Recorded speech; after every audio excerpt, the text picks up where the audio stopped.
Ready to ditch the cookie-cutter website and unlock Wix's full potential with custom code. First, let's activate Wix's built-in coding environment, also known as Dev Mode or Wix Velo. Look to the top menu bar of your Wix editor and click Dev Mode, then select Turn on Dev Mode. This will unlock powerful features. Now, you'll see a code panel appear at the bottom of your screen. This is where the magic happens.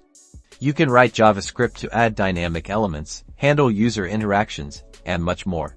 Alternatively, for simple additions like a custom counter or a specific widget, you can embed HTML code from the left-hand menu. Click the plus button to add elements, search for Embed a Site, and drag the element onto your page. Once the element is on the page, click Enter Code. A window will pop up for you to input your HTML, JavaScript, or CSS code. Paste in your desired code and click Update to see the changes on your site. Finally, let's touch on API integrations. Velo by Wix allows you to connect to external services like Weather APIs, social media feeds, or e-commerce platforms. You'll use the code panel to write functions that fetch data from the API and display it on your site. Remember to consult the API's documentation for proper usage. Now go forth and create something incredible.